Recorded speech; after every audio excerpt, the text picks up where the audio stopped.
He notices something off about couple. Tells woman, stand behind me.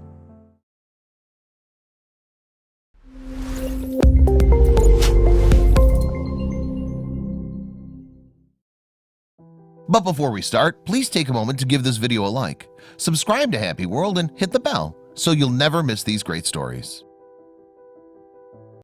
It had started out as a normal day getting to work, thinking about the long hours ahead of her at Pennsylvania Hospital in the city. But she didn't realize that she'd never make it to the front door.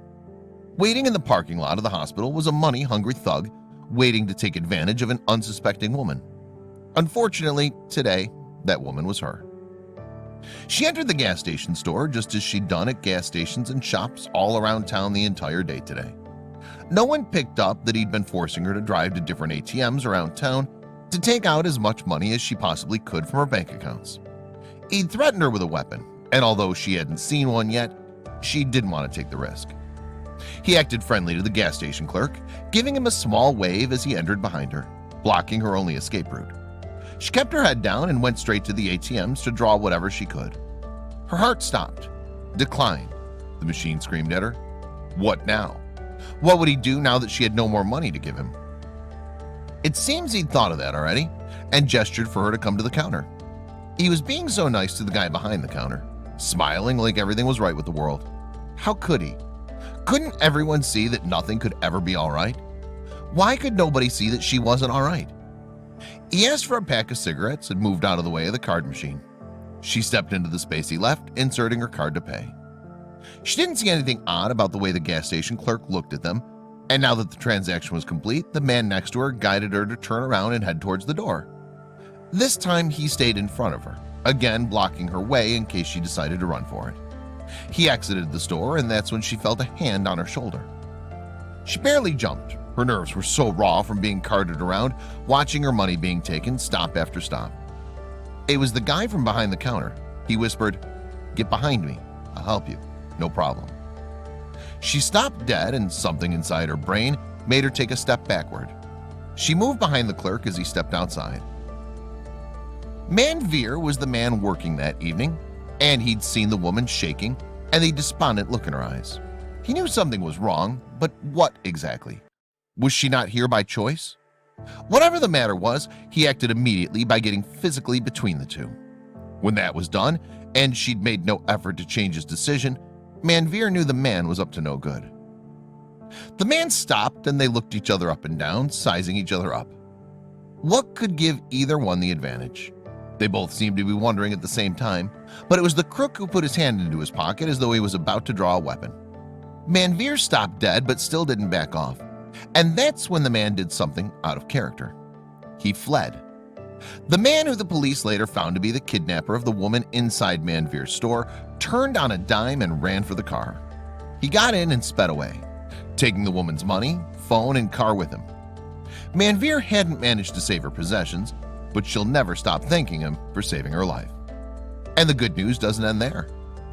The woman was still mute when 25-year-old Manveer returned to the shop.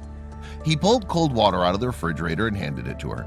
She gratefully accepted the water and even tried to get some money out to pay for it, but he showed her that he didn't want anything for it. When he finally got her to talk about what happened, she was taken aback. The 40-year-old woman had been carjacked on her way to work and made to travel from place to place by her captor, drawing money and buying him whatever he demanded. He'd threatened her with harm if she didn't do as he said. And now he had all of her belongings, including her cell phone. She couldn't even call the police for help. Instead, Manveer called the cops, and when they arrived, they asked to see the security cameras. After witnessing everything that took place, they got all the woman's details and did something amazing. They tracked the cell phone and got a location of where the kidnapping hijacker was. It seems it was a very good thing that Manveer couldn't get her phone back. The suspect was tracked and apprehended by the police later that very week with all the woman's possessions, and the full weight of the law has been put upon him. He's since been charged with multiple offenses related to the case, kidnapping and theft among the abundant offenses he committed on this woman and others. When relating the encounter to the police later that evening, Manveer said that he had told the man to return the credit card and the car keys to the woman, but that he had declined. And for a few moments he thought the man might attack him because he put his hand in his jacket as though he was about to draw a weapon. But clearly he didn't have one because instead he fled in the woman's car. Manveer Comer, an employee at a store in the Port Richmond neighborhood of Philadelphia, is a hero for his bravery and for putting a total stranger before his own safety on nothing more than a very lucky hunch.